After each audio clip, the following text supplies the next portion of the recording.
धर्मेंद्र बांगड़े।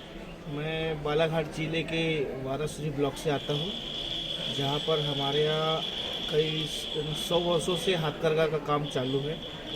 तो पहले यहाँ कॉटन की धोती वगैरह का काम था। उसके बाद धीरे धीरे करके हमारे दादाजी वगैरह, जो हम बचपन छोटे छोटे थे तो कॉटन की धोतियाँ बनाते थे।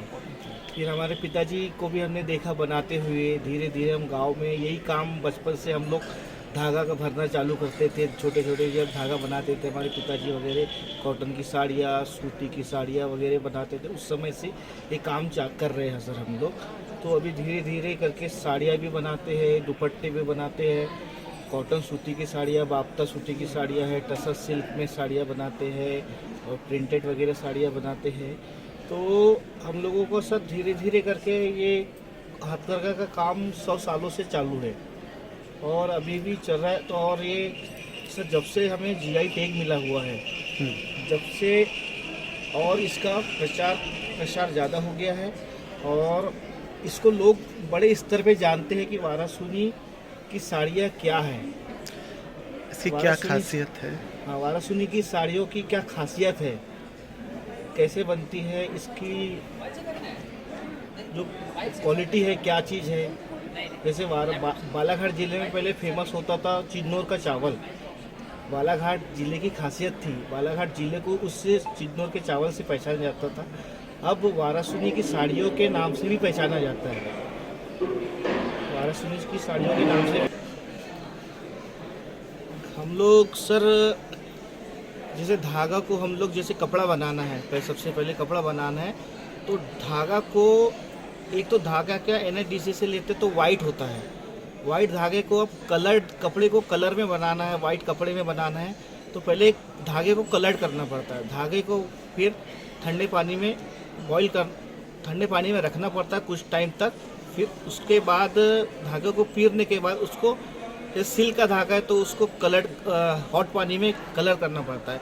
और कॉटन का धागा है तो उसको कम टेम्परेचर में कलर करना पड़ता है। उसमें धागा कलर करने के बाद उसको सुखाने के बाद फिर उसको वीविंग पे लाते हैं सर।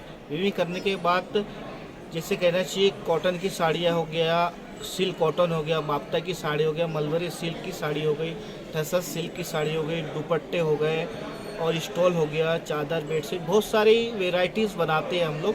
और इसको जैसे कहना चाहिए नाबार्ड के सहयोग से हम लोग हैदराबाद जाते हैं, जयपुर जाते हैं और दिल्ली भी जाते हैं और भारत में जितनी जगह है सब जगह एग्जीबिशन के माध्यम से इसको हम लोग डिस्प्ले करते हैं। इस चीज़ों को बताते कि हमने वाराणसी की साड़ियाँ किस प्रकार से बनती है, कैसे बनती है और इसमें कौन से कलर्स होते हैं, कौन से डिज़ाइन होते हैं, हेडलूम में कैसे बनाते हैं।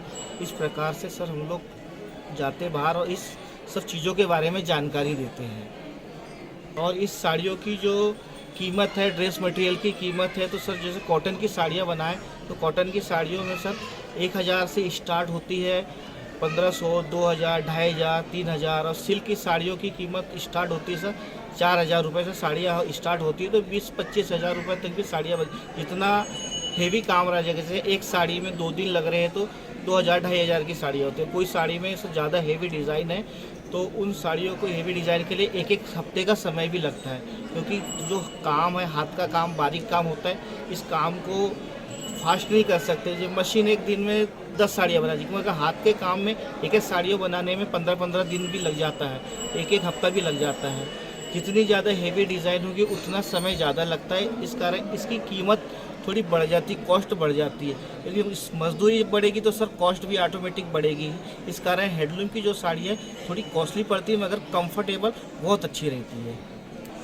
इस साड़ी के जो ड्यूरेबिलिटी की बात कीजिए तो इन साड़ियों को वॉशिंग किया जाए तो कॉटन की जो साड़ियाँ होती है इनको तो आप इजी वॉश कर सकते हैं, मगर जो सिल्क की जो साड़ियाँ होता है इनको ड्राई वॉश ही करें। ड्राई वॉश करने में इन साड़ियों की लाइफ लॉन्ग टाइमिंग रहती है, बहुत टाइम तक आप इसको पहन सकते हैं। आप जैसे आप स्टार्टिंग में देख रही इनके रेसे वैसे ही 50 ईयर्स से 25-30 साल तक ऐसी ही रहेगी। जितना सिल्क को आप ड्राइक्लिंग करेंगे इसकी खूबसूरती दिन के दिन बढ़ती जाती है।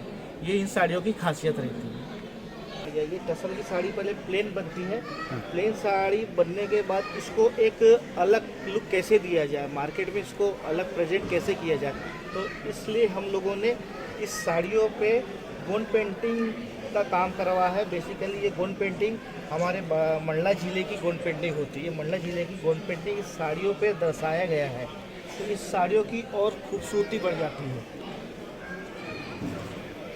इस साड़ियों की कीमत सर, ये जैसे कपड़ा बनाने जाते हैं हम लोग, तो इसकी कपड़े की कॉस्टिंग 4,500 रुपये कपड़े की कॉस्टिंग आती है।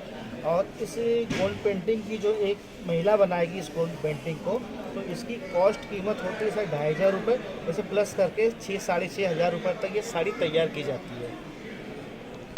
मलबरी सिल्क है, इसके जो कीड़े होते हैं, इस सैतूत का पेड़ होता है, सैतूत के पेड़ के जो पत्ते होते उसको खाते हैं, और उसको खाने के बाद राउंड अप करके जब ककून बनता है, एक वाइट ककून होता है मलबरी सिल्क का, और उसको फिर ककून को बॉईल करके धागा निकाल के फिर उसको गलड़ करके फिर कपड़ा तैयार होता है। और ये कपड़ा इतना कंफर्टेबल होता है कि पूछो मत, बहुत सॉफ्ट रहता है। गर्मियों में जितना पहनेंगे उतना ठंडा रहेगा। इस कपड़े के ऊपर वीविंग करने के बाद इस कपड़े के ऊपर ये इको प्रिंट किया गया सर। इको प्रिंट जैसे पेड़ के पत्ते वगैरह रहते, तो पत्ते को फ्लिप करके चिपकाया जाता है। उसके बाद इस कपड़े को पूरा डाई किया जाता है। डाई करने के बाद जब पत्ते निकालेंगे तो यहाँ पे पत्ते का जो कलर्स है वो छप जाता है। ये इको प्रिंट कहलाता है। साड़ियों की कीमत आती है सर 9,500-10 हज़ार रुपये तक इस साड़ियों की कीमत आती है, क्योंकि इसमें टाइमिंग बहुत लगता है। 1 हफ्ता 15 दिन तक की लग जाते हैं एक साड़ी को तैयार करने में। धन्यवाद।